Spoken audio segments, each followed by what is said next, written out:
Today, I'm going to show you exactly how you can earn passive income on your stablecoins like USDC, USDT, among others, by using a platform called Morpho. Now, Morpho is one of the largest DeFi platforms out there. Currently, DeFi sits at a TVL of nearly $75 billion.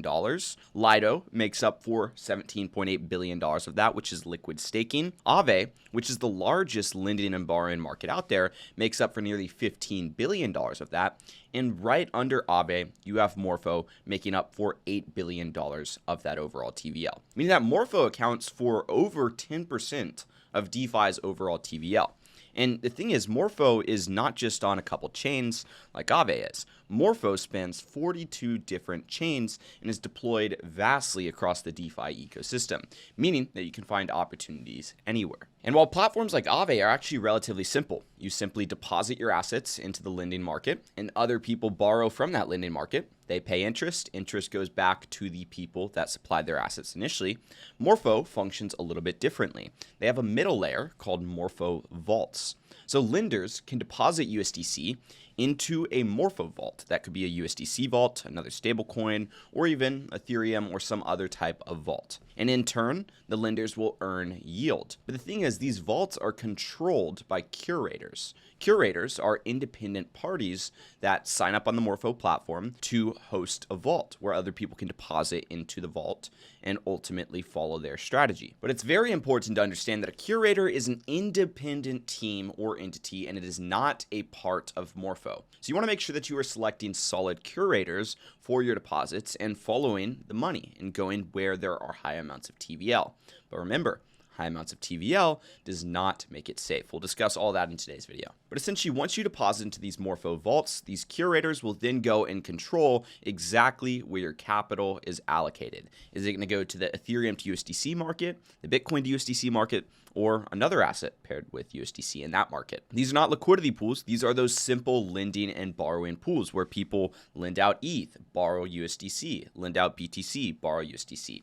The thing is, these are isolated markets, meaning they are isolated against select assets. So you can control what you have exposure to.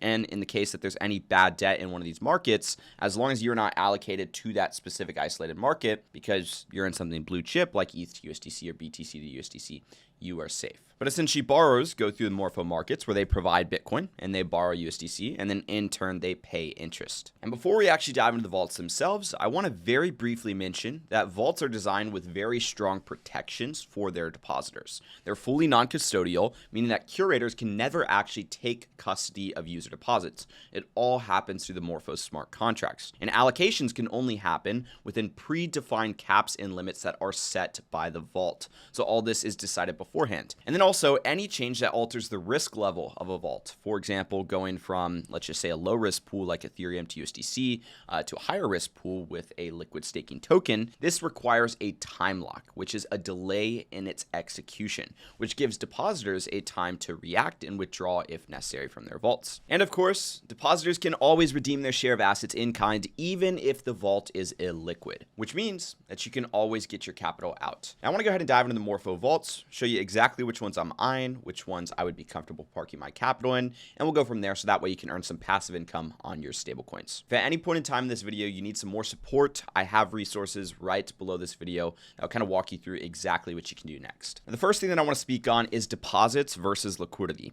Deposits is total amount of money in the vault, whereas liquidity is the actual liquid capital in the vault itself that can be withdrawn immediately, right? You also have the exposure over here. This is showing you which markets you have exposure to, because you'll notice, for example, this is a USDC vault, but you have exposure to the CB BTC market, the wrapped Ethereum market, the CB Ethereum market, as well as the wrapped staked Ethereum market. This is also curated by Steakhouse Financial that has a total of $2.28 billion in deposits across all of the different vaults that they control. And then there's also an APY for this vault. Remember, this APY is set to change, and it is based on current rates in the market. So these things can be inflated at times, and it's always important to pay attention to that. Now, with that being said, the first vault that I actually would have my eye on is the Steakhouse Prime USDC vault.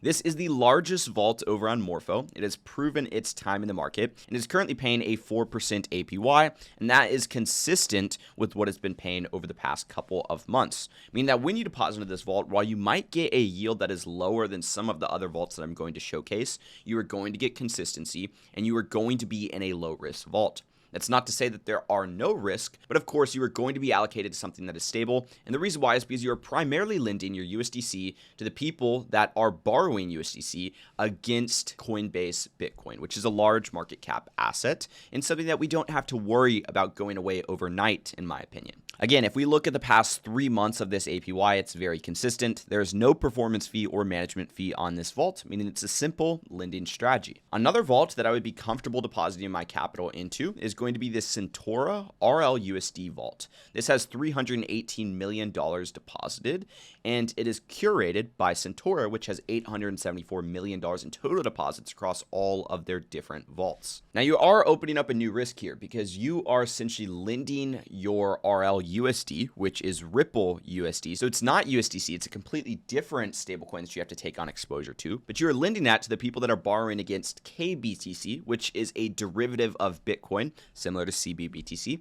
but ultimately it is not as established as CBBTC. You're also lending your stablecoins out to people that are staking their Ethereum through EtherFi and wanting to borrow RLUSD against their wrapped EtherFi Ethereum. And since you're taking on a little bit more risk, you're getting paid a little bit more. You're getting paid 6.22% right here per year, but that's after the 10% performance fee that Centur takes. The other thing I will say is this APY has averaged out to about 5.7% over the past 3 months. So again, consistency right here, and you're getting a little bit more yield. And overall, I don't have any concerns with any of the assets that I just mentioned, like RLUSD, KBTC, or wrapped EtherFi Ethereum. There's also the Centur PayPal USD vault with $316 million in deposit. I would use RLUSD and PayPal USD interchangeably. I wouldn't deposit into both of these vaults, but rather I'd kind of choose one or the other, and then also look at some of the other ones down here, which we'll dive into in just a second. But here your exposure is KBTC again, Syrup USDC, which I personally believe in and trust, wrapped EtherFi Ethereum, and some other smaller assets. Once again, curated by Centur, doing a similar APY. Another vault with slightly higher yield that I would be comfortable parking my capital in is the StableEarn vault. This is curated by Gauntlet, which has a total of $844 million in deposits across all of their different vaults. You would be depositing USDT0 right here. USDT0 is essentially a bridge version of USDT, which is one of the largest stablecoins out there. Your exposure in this case is to STHUSD as well as USDT0. Again, you're taking on a little bit more risk here with STHUSD, but there is still $25 million in deposits right here. Again, this would not be a vault that I would allocate all of my capital to. I would split it based on how comfortable I am with risk here. So that's exactly how I go about earning passive income on my USDC or other stablecoins within the DeFi ecosystem on the Morpho platform. With that being said, if you guys need any support, I do have some resources that are linked right below this video that'll help you decide what you should do next. If you enjoyed today's video, make sure to drop a like, subscribe, notifications turned on, and most importantly, I hope to see you guys in the next video. Peace.